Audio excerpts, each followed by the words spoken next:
ప్రస్తుతం మనతో పాటు ప్రముఖ ఆధ్యాత్మికవేత్త మరియు జ్యోతిష్య వాస్తు పండితులు చేబిఎం కిరణ్ శర్మ గారు ఉన్నారు. గురుగారితో మాట్లాడదాం. నమస్తే గురుగారు. అఖండ ఐశ్వర్యమస్తు, కళ్యాణమస్తు. గురుగారు, ఏప్రిల్ 15 మాస శివరాత్రి ప్లస్ వరాహ జయంతి. ఆ రోజు మనం ఏం చేయాలి, అసలు విశిష్టత ఏంటి గురుగారు? అంటే మాస శివరాత్రితో కలిసినటువంటి వరాహస్వామి జయంతి అసలు అద్భుతమైనటువంటి ప్రయోజనాన్ని కలిగిస్తుంది మనకి. నిజంగా చెప్పాలంటే శివకేశవులు ఇద్దరిని పూజించగలిగేటువంటి పండుగ వచ్చిందంటే నాకు చాలా ఆనందంగా ఉంది. వరాహ జయంతి అంటే ఫస్ట్ ఆఫ్ ఆల్ చాలా మందికి ఈ ఎవరైనా సరే మీరు చాలా అంటే ఇది కొద్దిగా ఆలస్యంగా మనం అడుగుతున్నప్పటికీ కూడా ఈ ప్రస్తావన వచ్చిన భూ సంబంధమైనటువంటి ఇబ్బందులు పడుతున్నారు కదా. Even though government of Telangana, government of Andhra Pradesh వాళ్ళు కూడా ఈ పూజ చేయాలి. యాక్చువల్ భూసూక్త పారాయణం చేసుకున్న వారికి అద్భుతమైనటువంటి యోగం కలుగుతుంది.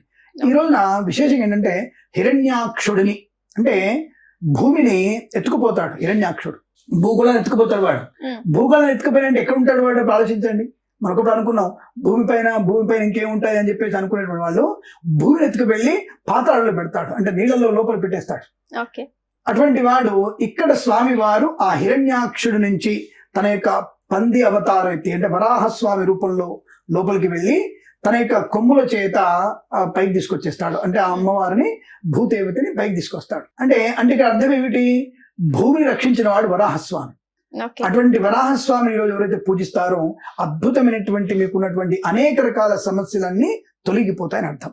ముఖ్యంగా భూ సంబంధమైనటువంటి ఇబ్బందులు ఉన్నవాళ్ళు, ఇల్లు కొనాలనుకుంటున్నామండి కుదరటం లేదనుకున్న వ్యక్తులందరూ కూడా ఈ రోజు కనుక మీరు ఈ భూదేవత భూసూక్తాన్ని, భూదేవత అష్టోత్తరాన్ని, భూదేవత అష్టోత్తరాన్ని మళ్ళీ అడుగుతారు. భూదేవత అష్టోత్తరం ఏంటంటే జానకి అమ్మవారి అష్టోత్తరం, ఇంకా చెప్పంటే సీతమ్మవారి అష్టోత్తరం. జానకి మాత ఆవిడ కాబట్టి ఆవిడ యొక్క అష్టోత్తరం చదువుకోవడం మీకు భూలక్ష్మి అష్టోత్తరం దొరుకుతుంది మీకు. కాబట్టి ఈ యొక్క భూలక్ష్మి అష్టోత్తరాన్ని భూసూక్త పారాయణ చేసిన వారికి తప్పనిసరిగా మీకు భూ సంబంధమైన గృహ సంబంధమైన అనుకూలవంతమైనటువంటి గృహము, ధనము, ఆరోగ్యము ప్లస్ భూమి దొరికే అవకాశం ఖచ్చితంగా ఉంటుంది. పొలము కొనుగోలు చేయవచ్చును. ముఖ్యంగా నేనేమంటానంటే ఈ యొక్క రోజున రైతుల క్షేమం కొరకు మనమైనా సరే రైతుల క్షేమం కోసం మనం వాళ్ళ పొలం దగ్గర ఇక్కడ కూర్చొని లేదా మన ఇంట్లో కూర్చొని వారి క్షేమం కొరకు దేవాలయాల్లో కనుక భూసూక్త హోమం చేయిస్తే అద్భుతమైన పంటలు పండుతాయి. మన దరిద్రానికి కొంతమంది ఈ మధ్య కాలంలో ఎలినోస్ వస్తాయి, బాగా ఎలినోస్ వస్తున్నాయి కాబట్టి వర్షాలు తక్కువ పడతాయి, 90% పడుతుంది, తక్కువ వర్షం అని చెప్పేసి అనవసరమైనటువంటి కామెంట్స్ వచ్చేసినాయి. ఆల్రెడీ వాళ్ళ పేపర్లో చూశాను. ఇవాళ 14వ తేదీ పేపర్లో వర్షపాతం తక్కువ అని చెప్తారు. చెప్పగానే ఫస్ట్ గుండె గుబ్బిలం అనేది ఇద్దరికే. ఒకటి షేర్ మార్కెట్ ఫాలో అయ్యేవాడికి, రెండోది రైతులకి. ఎందుకు ఇలా చెప్తారు? పంచాంగంలో స్పష్టంగా చెప్పండి. ఇద్దరు మనం చెప్పుకున్నాం, మన ఎపిసోడ్ లో కూడా చెప్పుకున్నాం. మనకి ఖచ్చితంగా 124 వర్షపాతం పడుతుంది. మళ్ళీ రిపీట్ చెప్తాను, నేను పంచాంగ ఉగాది పంచాంగ ఫలితాలు చెప్పాను, ఇప్పుడు చెప్తున్నాను నేను 124 వర్షపాతం పడుతుంది మనకి. అంటే ఎక్కువ అధిక వర్షపాతమే ఉంది మనకి, లోటు వర్షపాతం లేదు. పేపర్లో వాతావరణ శాఖ వాళ్ళు ఇచ్చింది అబద్ధము, అది సత్య దూరం. అది మేఘాధిపతి అర్ఘాధిపతి అయినటువంటి మన గ్రహ సంచారం వల్ల తప్పకుండా అధిక వర్షపాతమే ఉంది.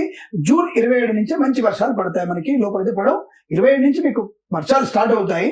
జూలైలో సమృద్ధి వర్షాలు ఉన్నాయి. ఆగస్ట్ సెప్టెంబర్ లో విపరీతమైన వర్షాలు మనకు ఉన్నాయి.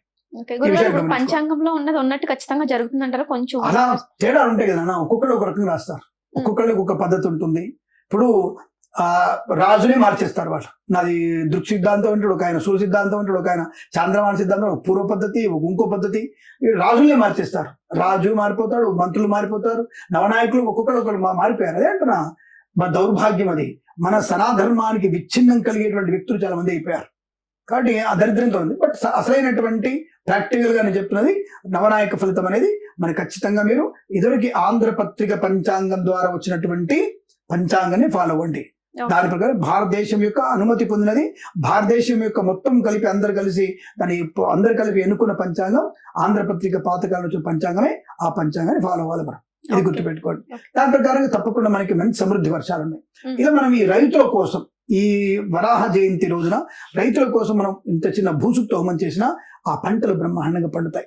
దయచేసి ప్రభుత్వం వారైనా సరే ఎండోమెంట్ దేవాలయాల్లో బ్రాహ్మణుల్ని కూర్చోబెట్టి ఒక అరగంట సేపు హోమం, పెద్ద హోమం పడుతుంది, అరగంట సేపు హోమం జరుగుతుంది. ఆ తప్పకుండా చేయిస్తే సమృద్ధి అయినటువంటి పంటలు బాగా పండే అవకాశం ఉంటుంది. భూ సంబంధమైనటువంటి ఇబ్బందులు, ఈ ధరణి పోటలో ఇంకో పోటలో ఏదైనా సరే దాంట్లో బయటపడడానికి అవకాశం ఉంటుంది ఇటువంటి హోమాలు చేయడం వల్ల. కాబట్టి అందరూ చేయించే ప్రయత్నం చేస్తే అది వరాహ జయంతి పుణ్యకార్యం పొద్దున పూట అంటే ఉదయం చేసుకోవాల్సింది వరాహ జయంతి స్వామి అష్టోత్తరం చదువుకోవడం, వరాహ స్వామిని మీకు వీలైతే దగ్గరగా అందరూ తిరుమల దగ్గరగా ఉంది కదా, తిరుమలలో స్వామివారి వరాహ స్వామి వారి దేవాలయం ఉంది అక్కడ పైన మనకి. స్వామివారి దగ్గరికి వెళ్ళి ఆ స్వామి యొక్క అక్కడ స్వామివారి యొక్క నమస్కారం చేసుకోవడం కూడా చాలా మంచి ప్రయోజనాన్ని పొందుకునే అవకాశం బలంగా ఉంటుంది. వరాహ స్వామిని మాత్రం తప్పకుండా మీరు ఈ రోజున పూజ చేస్తే మంచిది. సాయంత్రం పూట మనకి ఉదయం పూట కేశవుడు, సాయంత్రం శివుడు. ప్రదోష కాలంలో మాస శివరాత్రి. శివనామ స్మరణ చేతనే సమస్తమైనటువంటి కర్మ పాపాన్ని పోగొట్టుకొని ఆనందాన్ని పొందుకునేది శివనామస్మరణ.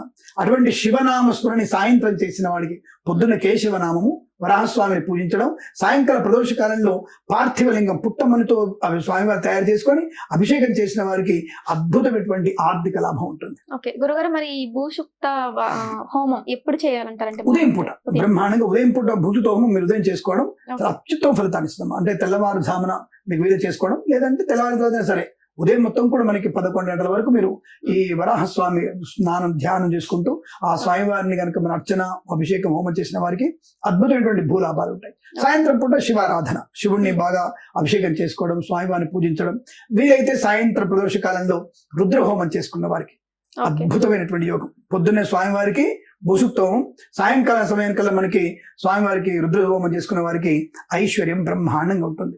శివకేశవ భేదము లేని ఆ ఇద్దరు కలిసి ప్రసన్నులయ్యేటువంటి శుభదినం కాబట్టి ఈ శివకేశవుని పూజించిన వారికి ఆర్థికంగా కానీ, ఆరోగ్యపరంగా కానీ, అలాగే వైవాహిక జీవనంలో కానీ, సంతాన విషయంలో కానీ లోటుపాట్లు ఎక్కడ కూడా ఉండవు. మీకు అద్భుతమైన ఆనంద యోగాన్ని పొందుకుంటారు, ఇందులో సందేహం లేదు. తప్పకుండా మీరందరూ చేయండి, అదృష్టవంతులు అవుతారు.